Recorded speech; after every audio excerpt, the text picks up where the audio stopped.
¿Qué son las figuras retóricas o figuras literarias? Son aquellos recursos lingüísticos que nos ayudan a simplificar la realidad o también para darle significado a una sensación abstracta. De forma coloquial, reciben también el nombre de recursos literarios, recursos estilísticos, recursos retóricos, figuras retóricas, etc. Algunas de las principales figuras retóricas tenemos la comparación o símil, se dice de las dos formas. Tenemos personificación, hipérbaton, hipérbole, metáfora, anáfora, aliteración. Bueno, tenemos un montón, son un sinfín de figuras literarias. Entonces primero vamos por la comparación o símil. Aquí le puse como pequeño resumen o tip para que ustedes puedan identificarlo muy fácilmente, la importancia del cómo se parece a o es cual. ¿A qué me refiero con esto? Una comparación casi siempre va a venir acompañada de un cómo. Por ejemplo, sus ojos eran como dos luceros que iluminaron mi camino. Aquí está comparando los ojos con dos luces brillantes, ¿verdad? Pero lo más importante en esto es el cómo. El cómo siempre va a ser un indicativo de que hay una comparación. En el caso de que el cómo no esté, si dice se parece a, también está comparando. Es otra forma de decir cómo. La personificación, ¿cómo se resume? En que los objetos y los animales poseen características humanas.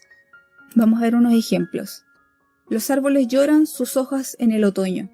Lloran hace alusión a que, claro, las hojas van cayendo cual lágrimas, ¿cierto? Entonces, los árboles no pueden llorar, pero hace alusión a la acción de tirar las hojas en el otoño. Lo mismo pasa con tu alegría danzaba alrededor de mi alma. La alegría es una emoción. La alegría no puede bailar, no puede danzar. Después tenemos hipérbaton. Una de las características más importantes del hipérbaton, y esto se ve en mucha poesía latinoamericana, es que las frases se desordenan. Vamos a ver algunos ejemplos. Me gustaría en mis brazos tenerte, ¿cierto? Aquí tenemos que el verbo tenerte se pasó al final de la oración. Por lo tanto, el orden lógico o normal de esta oración sería me gustaría tenerte en mis brazos, ¿cierto? Y después tenemos las gracias te doy, Dios. Y el orden lógico sería Dios las gracias te doy. Entonces cuando sientan que la frase está al revés y que se escucha extraño y que podría estar de otra forma más correcta, podríamos estar hablando de un hipérbaton. Después tenemos la hipérbole. No hay mejor resumen de la hipérbole que una exageración. Por ejemplo, te has demorado 1.000.000 de años.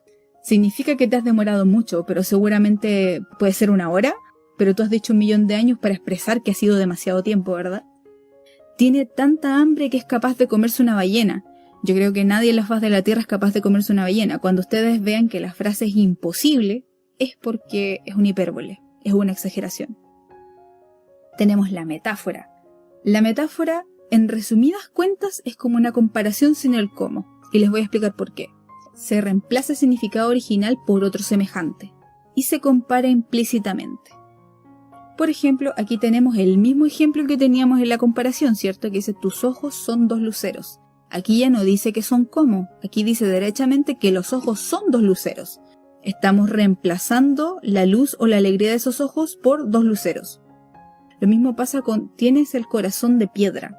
Es una expresión que se quiere referir a que claramente tú no puedes tener el corazón de piedra, pero sí puedes ser una persona muy fría, o a lo mejor no demostrar tus sentimientos. Y en esa interpretación va la metáfora. La metáfora se diferencia de la comparación en que siempre va a haber un imaginario de por medio, y nos va a decir que las cosas son como algo, pero no lo va a comparar. No va a comparar dos cosas, sino que van a decir que son exactamente lo mismo. La anáfora dice, una palabra o frase se repite al inicio de cada verso.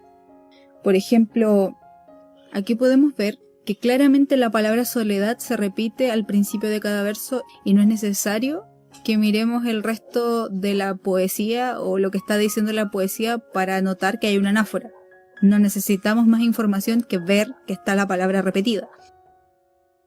Finalmente tenemos la aliteración. Yo creo que este es el más fácil de identificar también, o uno de los más fáciles. Dice repetición de sonidos semejantes. Si es un trabalenguas, posiblemente es una aliteración. Por ejemplo, el típico mi mamá me mima. Tiene muchas M's, mi mamá me mima, todas las sílabas tienen M. De finales, fugaces, fugitivos, fuegos fundidos con tu piel fundada. Todas las palabras empiezan con F. y podemos ver la repetición de sonidos. Y ahí podemos ver la figura literaria clarísima de aliteración.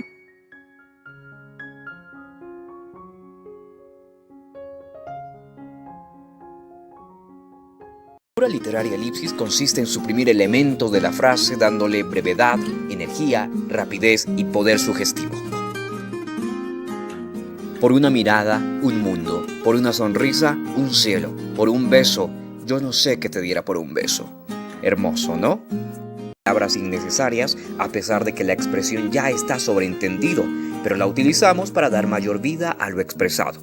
En la expresión noche oscura del alma, el sustantivo noche ya comprende al adjetivo oscuro. Continúa. Luego tenemos la paradoja.